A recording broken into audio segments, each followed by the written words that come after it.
دلوں پر بھی زنگ آ جاتا ہے، جیسے کہ لوہے کے اوپر پانی پڑتا رہے تو اس کو زنگ آ جاتا ہے۔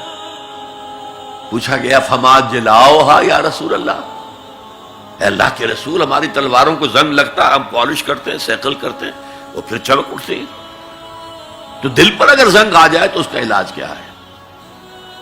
دو چیزیں فرمائی، کثرت و ذکر الموت و تلاوت القرآن، دو کام کرو کثرت سے، موت کو یاد رکھو، یہاں رہنا نہیں ہے، جانا ہے،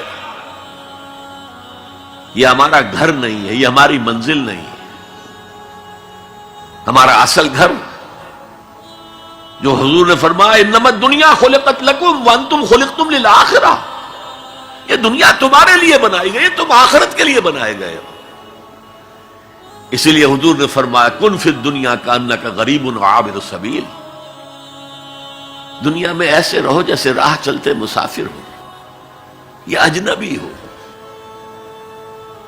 اپنے بارے میں فرمایا مالی ولی دنیا، مجھے تمہاری دنیا سے کیا سروکار، انما مثلی کراکب استظل تحت شجرۃ ثم راح فترکها، میری مثال اس مسافر کی سی ہے جو ذرا سستانے کے لیے کسی درخت کے سائے میں بیٹھتا ہے تھوڑی دیر، وہ اس کا گھر تو نہیں ہے، اس کی منزل نہیں ہے، پھر وہ اس کو چھوڑتا ہے، اپنا راستہ لیتا ہے۔ یہ اگر ہمارا تصور قائم ہو جائے، کلا انہا تذکرہ، اب اس کے بعد جو الفاظ آئے ہیں فی صحف مکرمۃ مرفوعۃ مطہرۃ بایدی سفرۃ کرام بررہ، یہ جو قرآن ہے، جو تذکرہ ہے، یہ بڑے ہی انتہائی پاکیزہ صحیفوں میں ہے، فی صحف مکرمۃ، بڑے باعزت، مرفوعۃ مطہرۃ، مرفوع بلند اور انتہائی پاک، بے ایدی سفرۃ، یہ کن کے ہاتھوں میں ہے؟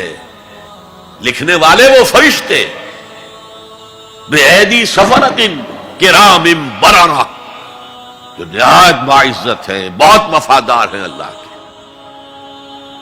یعنی اصل قرآن کہاں ہے؟ لوح محفوظ میں ہے۔ اصل قرآن کہاں ہے؟ ابھی اگلی اب جو پڑھیں گے ہم، کتاب مکنون، چھپی ہوئی کتاب کے اندر ہے۔ اصل قرآن کہاں ہے؟ وَإِنَّهَا لَفِي أُمِّ الْكِتَابِ لَدَيْنَا لَعَلِيٌّ عَظِيمٌ، یہ تو اس ام الکتاب میں جو ہمارے پاس ہے، بہت بلند ہے اور بہت عظمت والا ہے۔ یہ 6 آیتیں ہو گئی، اب آئیے 8 آیتیں جو آپ نے سنی، بہت خوبصورت قرات تھی ماشاءاللہ۔ فلا اقسم بمواقع النجوم، یہ لا جب آتا ہے پہلے تو وہ مخاطب کی بات کی نفی کرنے کے لیے، نہیں، اٹ از لائک دیٹ، یہ نفی ہے۔ لا اقسم بیوم القیامہ، تمہارے خیالات غلط ہیں، میں قیامت کی قسم کھاتا ہوں۔ تو فرمایا فلا اقسم بمواقع النجوم، وقع یقع کے کیا معنی ہے؟ اور یہ سورت کون سی؟ واقعہ، اذا وقعت الواقعہ، وقع گر جانا، پڑ جانا، یہ ستاروں کے ڈوبنے کی جگہ ہے۔ فلا اقسم بمواقع النجوم وانه لقسم لو تعلمون عظیم، اور اگر تم جانو تو یہ بہت بڑی قسم ہے جو ہم نے کھائی ہے۔ اس وقت کا انسان کیا سمجھتا کہ ستارے کہاں جاتے ہیں، کہاں غروب ہوتے ہیں، کہاں گرتے ہیں؟ آج ہمیں معلوم ہے۔ سورہ حامیم سجدہ میں جو کہا گیا ہے سنریہم آیاتنا فی الآفاق وفی انفسہم حتی یتبین لہم انہ الحق، ہم انہیں اپنی نشانیاں دکھائیں گے آفاق و انفس میں، یہاں تک کہ یہ بات واضح ہو جائے گی کہ قرآن حق ہے۔ آج ہمیں معلوم ہے خلا میں بلیک ہولز ہیں، اور یہ بلیک ہولز بڑے بڑے ستاروں کے پچکنے سے، پچک جانے سے پیدا ہوئے، اور جب وہ بڑے ستارے پچکتے ہیں، جو خلا پیدا ہوتا ہے، ویکوم، اس میں بڑی طاقت ہوتی ہے، اس کے پاس سے کوئی سیارہ، کوئی ستارہ گزر جائے اسے کھینچ لیتا ہے قبر کے اندر۔ یہ بلیک ہولز کا تصور، اسی لیے اللہ نے اس وقت کے لوگوں کے لیے کیا کہا؟ فلا اقسم بمواقع النجوم وانه لقسم لو تعلمون عظیم انه لقرآن کریم، یہ بہت باعزت قرآن ہے، فی کتاب مکنون، ایک چھپی ہوئی کتاب میں ہے، لا یمسہ الا المطہرون، اسے چھو ہی نہیں سکتے مگر انتہائی پاک ہستیاں۔ اس کے کیا معنی ہے؟ پہلی بات تو ہمیں معلوم ہو گئی، مراد فرشتے ہیں، بے ایدی سفرۃ کرام بررہ، اسی کی شرح ہو رہی ہے نا۔ اسی سے ایک فقہی مسئلہ نکالا گیا کہ بغیر وضو کے ہاتھ نہ لگاؤ، لیکن اس کا اصل مفہوم کیا ہے وہ سمجھیے۔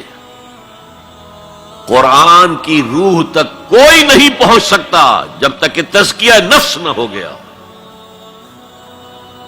اگر حب مال، حب دنیا، حب جاہ، حب شہرت، اگر یہ تمام محبت دل سے نکل نہ جائیں تو قرآن کی روح تک آپ کی اپروچ نہیں ہوگی۔ مولانا روم نے کہا ہے، اگرچہ ذرا میں سمجھتا ہوں کہ انہوں نے بہت سخت الفاظ استعمال کیے ہیں، ماز قرآن مغزہا برداشتے استخاں پیش سگاں انداختے، ہم نے قرآن سے اس کا مغز لے لیا ہے، جو ایسنس ہے وہ کھینچ لیا ہے، ہڈی کا گودا جو ہے وہ ہم نے نکال لیا ہے، ہڈیاں ہم نے پھینک دی ہیں کتوں کے سامنے جو لڑ رہے ہیں۔ علم کلام کا مسئلہ ہے صفات حق حق سے جدا یا عین ذات، قرآن مخلوق ہے یا نہیں ہے، غیر مخلوق، اور بڑے بڑے ہو رہے ہیں اس کے اوپر، یہ کتے لڑ رہے ہیں ان ہڈیوں کے اوپر۔ ہم نے اس میں سے اصل شے نکال لی، وہ کیا ہے؟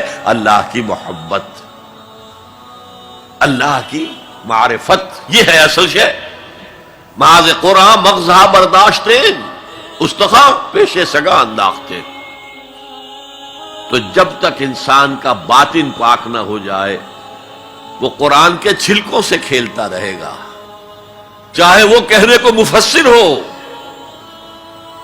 قرآن کے باطن تک کبھی نہیں پہنچے گا۔ یا رب فاجمعنی بكل الصحب والأحباب واكتب لنا أن ندخل الجنات بالريان